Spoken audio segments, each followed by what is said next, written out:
وأقبل علي إذا ناجيتك. اللہ اکبر. یہاں معصوم امام فلسفے دعا بتلا رہے ہیں.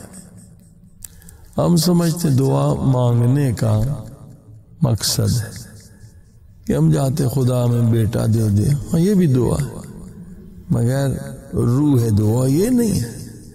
ہم مقروض ہو گئے، خدا ہمیں پیسہ دے دے. ہم بیمار ہو گئے، خدا ہمیں شفا دے دے. یہ بھی دعا ہے، مگر اصل جو روح دعا وہ کچھ اور ہے. دعا مانگنے کا نام نہیں ہے. اگر ہمارے پاس کوئی محتاجی نہیں ہے تو پھر یعنی زندگی میں دعا نہیں ہوگی. جب پریشان ہوں گے تو دعا، جب بیمار ہوں گے تو دعا. اس میں حدیث میں کہ جو انسان صحت مند ہوتا ہے دعا نہیں مانگتا، اور جب بیمار ہوتا ہے، جب آپریشن کے تھیٹر میں جاتا ہے، دل کا آپریشن ہو رہا ہے، ڈاکٹروں نے کہا بھائی دعا کرو، خطرناک آپریشن. اب انسان دعا کے لیے بلند ہاتھ کرتا ہے، یا اللہ یا اللہ.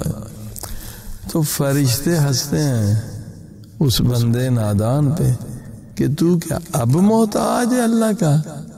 جب صحت مند تھا تو کیا محتاج نہیں تھا؟ تو انسان ہر حال میں محتاج ہے، اور دعا بھی ہر حال میں ہونی چاہیے.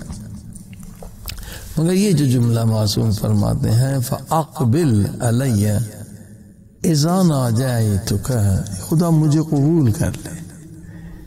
دیکھیے رمضان کی دعاؤں میں ایک دعائے سحر ہے امام محمد باقر علیہ السلام کی. اس میں بہت زیادہ اللہ کو واسطے دیے گئے ہیں، اسماء کے، صفات کے. مگر یہ وہ دعا ہے جس میں کچھ بھی امام پاک نے نہیں مانگا. حتیٰ آپ دیکھیں مناجات شعبانیہ میں پہلے صلوات ہیں، اکثر دعاؤں میں پہلے صلوات ہیں، اس میں صلوات بھی نہیں پڑھی گئی ہے کہ صلوات بھی مانگنا ہے.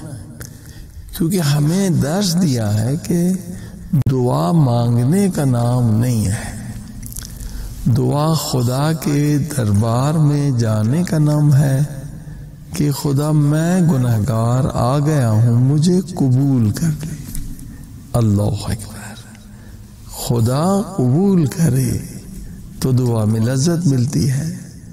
انسان دعا میں تھکتا نہیں ہے، کیف و سرور محسوس کرتا ہے، لذت معنوی. کبھی آنکھوں سے آنسو گرتے ہیں، کبھی دل کی دھڑکن تیز ہو جاتی ہے. یہ ہے مقصد کہ خدا ہمیں قبول کر لے.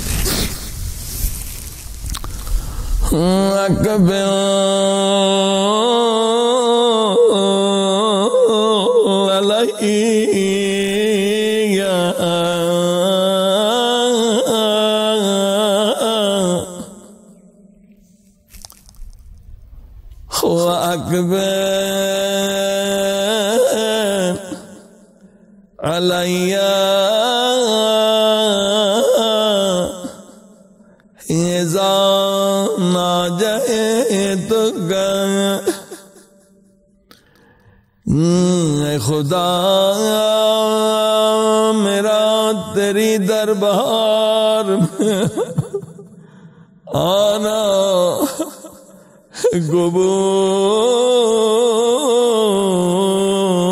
قبول فرما.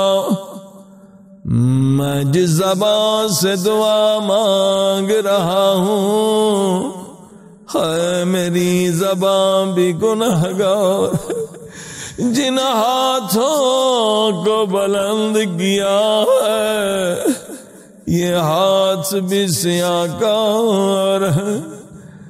جس دل سے تجھے پکار رہا ہوں وہ دل بھی گناہوں سے نجس. میں سر سے پاؤں تک گناہوں میں غرق ہوں، غرق ہوں. اس لیے کہہ رہا ہوں تیری دربار میں میرا آنا، اس گناہگار خطاکار کا آنا قبول فرما، وَأَقْبِلْ